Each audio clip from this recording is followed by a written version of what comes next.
लोकसभा चुनाव का बिगुल बज गया है और एनडीए में सीट बंटवारा भी हो गया। केवल अब उम्मीदवारों के नाम का ऐलान होना बाकी रह गया है। लेकिन उम्मीदवारों के ऊपर कई सीटों पर दांव-पेच हैं।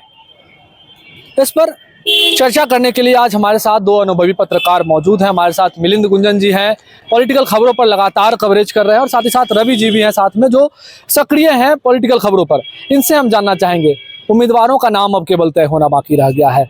कई जगह से भाजपा का गढ़ जहां था वहां से भाजपा आउट हो गई है, क्या कारण लग रहा है? देखिए शिवम जी, ये एक सेटबैक है भाजपा के जो कार्यकर्ता हैं उनके लिए, क्योंकि जो तैयारी उन्होंने कर रखी थी पहले से, जब नीतीश जी से उनका गठबंधन टूटा था भारतीय जनता पार्टी का, उसके बाद से उनके तमाम कार्यकर्ता तैयारी कर रहे थे। और अभी वर्तमान में जो गृह मंत्री अमित शाह, उन्होंने भी बहुत खुल करके आके बिहार में कहा था कि नीतीश कुमार के खिलाफ लड़ना है, कहीं से उन्हें शामिल नहीं करना है भारतीय जनता पार्टी में। लेकिन चुनाव है और राजनीति में ऊंट कब किस करवट बैठ जाए कहना बहुत मुश्किल होता है। इस पे आप जो कयास लगाते हैं वो एक सेकंड में खत्म हो सकता है। वही सारी चीजें हुई है। और जो सीटों का जो तालमेल हुआ, 17 सीट बीजेपी, 16 सीट जदयू, और 5 सीट मिल गया चिराग पासवान को, जो चिराग पासवान नीतीश कुमार के घोर विरोधी, उनको जेल भेजने की बात करते थे चुनाव में। विधानसभा चुनाव के आपके तमाम उनके जो कार्यक्रम उसमें याद होगा कि वो कहा करते थे कि नीतीश कुमार को जेल भेजेंगे इतने तारीख को। और अब देखिए कि चिराग पासवान, राजनीति ने किस तरह से करवट लिया है।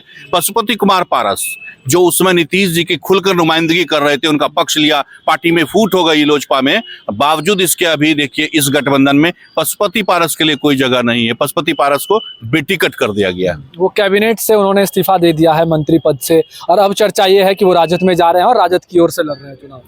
देखिए कयासों का बाजार तो गर्म है और कहीं ना कहीं जाना होगा। जब आप चिराग पासवान को 5 सीटें दे सकते हैं, आप नीतीश कुमार के साथ गठबंधन कर सकते हैं, चिराग पासवान नीतीश कुमार के साथ मन साझा करेंगे, नीतीश कुमार चिराग पासवान के साथ मन साझा करेंगे, तो पशुपति पारस के पास अब ऑप्शन भी बहुत बचता नहीं है। एनडीए में, चूंकि उन्होंने ऐलान कर दिया था कि चुनाव तो मैं लड़ूंगा हाजीपुर से ही, तो ऐसे में अगर वो अपनी उस बात पे कायम रहते हैं तो उन्हें कहीं ना कहीं या तो निर्दलीय लड़ना होगा, या फिर महागठबंधन की तरफ से अगर उन्हें उम्मीदवार बना जाता है तो देखना होगा कि किस तरह का फाइट वो हाजीपुर में चिराग पासवान अपने भतीजे के लिए तय करते हैं। अच्छा, फिर हम लौटेंगे आपके पास। अच्छा रवि जी, हम जानना चाहेंगे कि पूरे अंग प्रदेश से जो है वो भाजपा जो है वो बैकफुट पर चली गई है, क्या कारण लग रहा है? तो मुख्य रूप से इसमें जो नीतीश कुमार के साथ जो गठबंधन रहा है, जदयू के साथ जो भारतीय जनता पार्टी का गठबंधन रहा है, तो जब आप गठबंधन में होते हैं तो कई ऐसे फैसले लेने पड़ते हैं जिसमें आपको अपने पसंदीदा सीट का भी बलिदान करना पड़ता है। और उसी के तहत भागलपुर की सीट को जो है वो भाजपा के गढ़ होने के बावजूद ये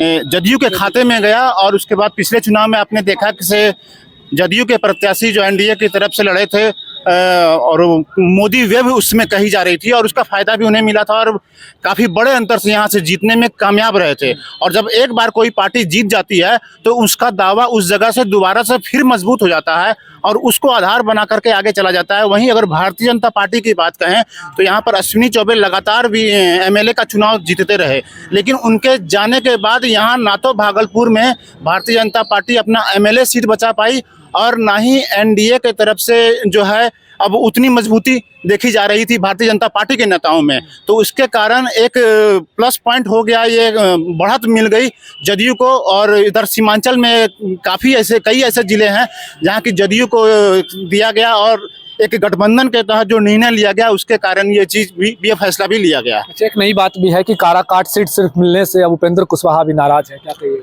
तो हाँ, अब नाराजगी की तो खैर अलग बात है। वैसे शुरू से काराकाट उनकी पसंदीदा सीट रही है और इस पर भी काफ़ी कुछ विचार होने के बाद ये फैसला हुआ है। और एक सीट उसे मिला है, जैसे कि 40 सीट में 17, 16, 5 और एक सीट हम और उपेंद्र कुशवाहा की पार्टी को मिला है। तो उसके बाद से उम्मीद ये की जा रही थी कि सब कुछ शायद सामान्य हो, लेकिन पशुपति पारस को इग्नोर करने के बाद माहौल कुछ बदलता हुआ दिख रहा है। और पशुपति पारस ने, जैसे कि हमारे सहयोगी भी ने बताया कि उनका यह दावा था कि वो हाजीपुर से चुनाव लड़ेंगे, और अब हाजीपुर सीट से चुनाव लड़ना उनके लिए नाक की लड़ाई बन चुकी है। और ये नाक की लड़ाई बन चुकी है, इसको देखते हुए पशुपति पारस हो सकता है जो कयास लगाए जा रहे हैं कि इंडिया गठबंधन के तरफ जाएं या कोई अपना अलग फैसला लें, तो ये भी संभव है। हालांकि एनडीए के तरफ से, भारतीय जनता पार्टी की तरफ से उन्हें कई तरह का ऑफर भी दिया गया है, लेकिन फिलहाल नाक की लड़ाई बनाकर वो इधर फिलहाल मानते दिख नहीं रहे हैं। हालांकि राजनीति में संभावनाएं असीम है, इस पर अंतिम रूप से कुछ भी नहीं कहा जा सकता। और खास करके बिहार की राजनीति जो है, तो एंड डीएनए की बात होती है तो यहाँ की जो डीएनए है तो राजनीतिक डीएनए का कोई परीक्षण हो ही नहीं सकता। इस पर कोई दावा कोई भी नहीं कर सकता है, सिर्फ कयास लगाया जा सकता है। राजनीतिक डीएनए का परीक्षण नहीं हो सकता है, लेकिन क्या सीटों का समझौता अभी और उम्मीद है कि हो सकता है? नहीं, ऐसा नहीं लगता है शिवम जी। अगर कुछ ऐसा नहीं हुआ तो फिर वहाँ बहुत मुश्किल है अब, क्योंकि जो सारी चीजें थी वो, और आप जानते हैं कि जब अमित शाह किसी चीज को तय कर देते हैं, एनडीए की बात हम कर रहे हैं, अमित शाह जब किसी चीज को तय कर देते हैं और नीतीश कुमार जी भी जब तय कर देते हैं तो फिर वहां से वापस वो लौटेंगे। अभी फिलहाल ऐसा दिखता नहीं है अगर कोई ऐसा, चूंकि आप देख लीजिए कि भागलपुर सीट को लेकर कहा जा रहा था कि ये सीट बीजेपी के खाते में जा रही है, बांका की सीट को लेकर के भी कहा जा रहा था, कटिहार की सीट पर उनके उम्मीदवार तय थे कि वो चुनाव लड़ सकते हैं, लेकिन सारे अटकलों को खारिज करते हुए 16 सीट एक बार फिर से जदयू और 17 सीट पर भारतीय जनता पार्टी और 5 उनके सहयोगी दल। जो आपने उपेंद्र कुशवाहा की बात की, उपेंद्र कुशवाहा अगर नाराज भी होकर उन्होंने वो सीट कारा काट की छोड़ देंगे तो वो कोई बहुत बड़ा अपनी विश्वसनीयता, चूंकि उपेंद्र कुशवाहा खो चुके हैं, इतनी बार वो दल बदल कर चुके हैं, अपना दल बनाया उन्होंने, उसको मर्ज कर दिया जदयू के साथ, तो ये तमाम चीजें बिहार की जनता इस बात को देखती है। चूंकि आप जानते हैं बिहार की जनता बहुत अच्छे से नब्ज टटोलना जानती है, तो उपेंद्र कुशवाहा की जो विश्वसनीयता बनी थी उस समाज में, जिस समाज से वो आते हैं, अब उतनी उस विश्वसनीयता नहीं रही, ऐसा हम मानते हैं। तो इसलिए भारतीय जनता पार्टी या जदयू उनके सामने झुकेगी या कोई एक और सीट दे देगी, ऐसा लगता नहीं। हाँ, मुकेश सहनी एक बड़ा फैक्टर हो सकता है। अगर मुकेश सहनी काराकाट अगर वो छोड़ देंगे तो मुकेश सहनी को हो सकता है कि कहीं से एडजस्ट कर दे, मुकेश सहनी को सीट दे दें, तो वो एक बड़ा फैक्टर हो सकता है बिहार में। ये देखना होगा कि क्या अगर उपेंद्र कुशवाहा छोड़ते हैं तो सहनी इधर आते हैं, ये सारी चीजें अगले 1-2 दिनों में स्पष्ट हो जाएंगी। अच्छा, एक और बात कि भाजपा के कार्यकर्ताओं का कई सीटों पर जो है वो उम्मीद जो है वो पानी में मिल गया है। क्या लगता है ऐसे विरोध की आग एक बार जलेगी क्या भाजपा के अंदर? देखिए शिवम, विरोध की आग उन कार्यकर्ताओं के लिए भी है, नेताओं के लिए भी है, और सबसे बड़ा सवाल जो भारतीय जनता पार्टी के कैडर वोटर हैं, जो उनके समर्थक हैं, उनके लिए भी है। क्योंकि अगर आप तय कर लेते हैं कि आप भारतीय जनता पार्टी को वोट देना और अचानक आपके पास उम्मीदवार ये आ जाते हैं कि जदयू के उम्मीदवार हैं, आप चूंकि भाजपा के कैडर इसलिए आपको उन्हीं को वोट दे देना है, तो वहां वोटर भी ठगे जाते हैं। और हमेशा से आप इस बात को देखेंगे कि जो पीड़ित पक्ष है वो हमेशा वोटर ही होता है, वो तय करता है, कैडर है, हमने गठबंधन ऊपर लेवल पे कर लिया, आपको मत वहीं जाके दे देना है, वो देते रहे। इस बार वोटर क्या करेंगे ये देखना बहुत दिलचस्प होगा कि क्या भारतीय जनता पार्टी के वो तमाम वोटर जिन्होंने पिछली बार अजय मंडल को वोट किया था, जदयू के कैंडिडेट को, इस बार क्या कुछ रुख रहता है उनका, ये देखना बहुत दिलचस्प होगा। लेकिन जो नाराजगी की बात कर रहे हैं, जो आप कह रहे हैं कि थोड़ी सी भाजपा के खेमे में मायूसी है, वो निश्चित रूप से, और क्यों ना हो, क्योंकि तैयारी तो आपने फुल प्रूफ की थी, चुनाव हम लड़ रहे हैं, लेकिन चुनाव लड़े नहीं। आपने देखा कि शाहनवाज हुसैन यहाँ से तैयारी कर रहे थे, उनकी जो गतिविधियां थी वो बढ़ गई थी। अभी अयोध्या में ट्रेन भी लेकर के वो गए थे, लग रहा था कि ऐसा कहीं शायद उनको टिकट मिल जाए, लेकिन शाहनवाज हुसैन एमएलसी का भी उम्मीदवार उन्हें नहीं बनाया गया। उसके बाद उम्मीद थी कि शायद राज्यसभा चले जाएंगे, वहां भी नहीं गए। लोकसभा अंतिम उनकी उम्मीद टिकी हुई थी कि मिल जाएगा, लेकिन फिर से किशनगंज भी जदयू के खाते में, किशनगंज तो जदयू के खाते में गया और भागलपुर सीट भी जदयू के खाते में ही रह गया, तो उनकी उम्मीदों पर पूरी तरह से पूर्ण विराम लग गया। अब क्या उनका राजनीतिक भविष्य होगा ये आने वाले लोकसभा चुनाव के बाद ये तय होगा कि पार्टी क्या उन्हें कहीं कोई उनके लिए कोई रास्ता ढूंढती है, कोई हो सकता है फिर बाद में राज्यसभा ले जाए अगर कुछ, तो ये तमाम चीजों को देखने के लिए थोड़ा वक्त देना होगा। लेकिन भारतीय जनता पार्टी के खेमे में मायूसी जरूर है, उनके वोटरों में भी मायूसी है कि आप क्या करें। भागलपुर जिला में मौजूद है हम लोग, जदयू को सीट मिल गई है, उम्मीदवारों के नाम जो है वो कई निकल कर सामने आए हैं। अब गोपाल मंडल, बुलो मंडल या अजय मंडल, क्या कहिएगा? देखिए, अभी गोपाल मंडल से तुरंत मेरी बात हुई है शिवम, अभी वो जस्ट यहाँ आए थे और जा रहे थे। हमने पूछा कि आप इस पे कुछ बोलना चाहेंगे, उन्होंने कहा कि हम कैमरे पर कुछ नहीं बोलेंगे। हमने कहा टिकट तो आपके पॉकेट में था, टिकट क्या हुआ?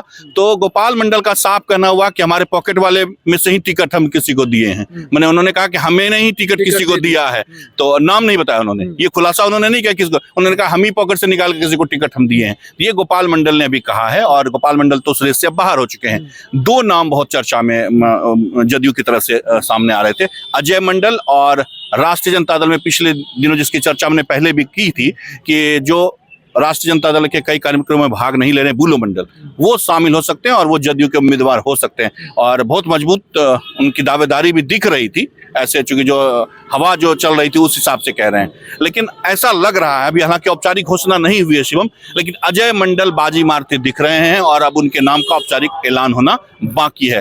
तो अजय मंडल की तरफ ये सीट एक बार फिर से झुकता दिख रहा है। अच्छा, आखिरी सवाल, क्या हाजीपुर की ओर तमाम नेताओं की नजर रहेगी, लोगों की नजर रहेगी क्या लोकसभा चुनाव तक? देखिए हाजीपुर सीट तो बहुत निश्चित रूप से है, क्योंकि वहाँ एक तरफ और कहीं ना कहीं जो सिंपैथी होगा, अभी हम चर्चा कर रहे हैं चुनाव, ये मार्च का महीना है, चुनाव होना है अप्रैल मई में, लेकिन आज ही इस बात को कह देते हैं कि हाजीपुर में एक सिंपैथी जरूर वहाँ बटोरेंगे पशुपतिनाथ पारस। एक तरफ मोदी के साथ, मोदी के नाम के सहारे चिराग जाएंगे जरूर, लेकिन पशुपतिनाथ पारस भी जो है वो दाव खेलेंगे कि हमें तो बेटिकट कर दिया भारतीय जनता पार्टी एनडीए वालों ने, और रामविलास पासवान ने खुद चूंकि उन्हें वहां से उम्मीदवार बनाया था। ये एक बात बहुत सोचने वाली है कि जब चिराग पासवान भी थे और पशुपति पारस भी थे, तो चिराग को जमुई भेजा रामविलास पासवान ने, और अपने भाई को, चूंकि उनके घर की जो संरचना है वो बहुत अच्छे से रामविलास पासवान ने अपने परिवार को एकजुट करके रखे हुआ था, तो उसी के तहत आप सोचिए कि पशुपति पारस को खुद रामविलास पासवान ने अपनी वो सीट दी है, तो इस बात का वो फायदा वहां उठाना चाहेंगे। अब जनता का मूड वहां क्या होता है, क्या वो चिराग की तरफ जाती है या पशुपति पारस की तरफ झुकती है, ये तो चुनाव के बाद पता चलेगा। चलिए, तो प्रत्याशियों के साथ साथ है सभी की नज़र जो है लगातार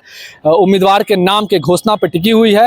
हालांकि जल्द फैसला ज़रूर आ जाएगा, लेकिन चुनाव और लोकसभा का हॉटस्पॉट सीट जो है वो हाजीपुर सीट ज़रूर रह सकता है। तो वहीं भागलपुर पर भी लोगों की नज़र टिकी हुई है, आखिरकार यहाँ पर कौन जदयू से उम्मीदवार होंगे। भागलपुर से TV9 के लिए मैं शिवम।